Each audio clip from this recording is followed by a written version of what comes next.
హోంమంత్రి లేని రాష్ట్రంలో తెలంగాణలో మహిళలకు రక్షణ ఎట్లా ఉంటుందో మహిళా వారోత్సవాలు మహిళా విజయోత్సవాలు చేసుకునేటటువంటి అర్హత ముఖ్యమంత్రి రేవంత్ రెడ్డి గారికి ఉన్నదా అని భారతీయ జనతా పార్టీ తరఫున మేము ప్రశ్నిస్తున్నాం. మీరు మహిళా డిక్లరేషన్ చేసి చెప్పినటువంటి వాటిలో ఏదన్నా హామీలను మీరు అమలు చేసిండ్రా? మీకు మహిళా విజయోత్సవాలు చేసుకునేటువంటి అర్హత ఎక్కడిది అని రేవంత్ రెడ్డి గారిని మేము అడుగుతున్నాం. ప్రతి మహిళకు 2500 రూపాయలు ఇస్తామని చెప్పిండ్రు. మీరు ఇవ్వనటువంటి మీకు విజయోత్సవాలు చేసుకునేటువంటి అర్హత ఎక్కడున్నది? డిగ్రీ చదివేటటువంటి ఆడబిడ్డలందరికీ కూడా ఒక స్కూటీని ఇస్తామని చెప్పినారు. ఈ రోజు వరకు కూడా ఎందుకు ఇవ్వలేదు అని మేము అడుగుతున్నాం. పెళ్లి చేసుకునేటువంటి ఆడబిడ్డలకు 1,00,000 రూపాయలతో పాటు 1 తులం బంగారం ఇస్తామని చెప్పిండ్రు. మీరు ఈ రోజు వరకు ఎందుకు ఇవ్వలేదు అని మేము అడుగుతున్నాం.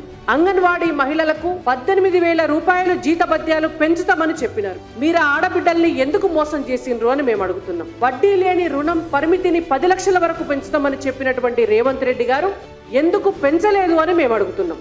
మహిళలకు ఇండ్లు కట్టిస్తాం, మహిళల పేరు మీదనే రిజిస్ట్రేషన్లు చెప్పిస్తామని చెప్పినటువంటి మీరు ఈ రోజు వరకు కనీసం ఒక్క ఇంటికి కూడా కనీసం భూమి పూజ కూడా చేయని పరిస్థితిలో మహిళా విజయోత్సవ సభలు చేసుకునేటువంటి అర్హత రేవంత్ రెడ్డి గారికి ఎక్కడున్నది? కాంగ్రెస్ ప్రభుత్వానికి ఎక్కడున్నది అని మేము అడుగుతున్నాం. సిగ్గుపడాలి. మీరు నరేంద్ర మోడీ గారి గురించి మాట్లాడుతున్నారు.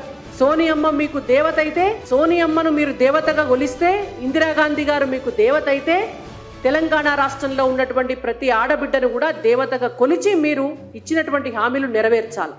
మీకు అది చేత కాదు.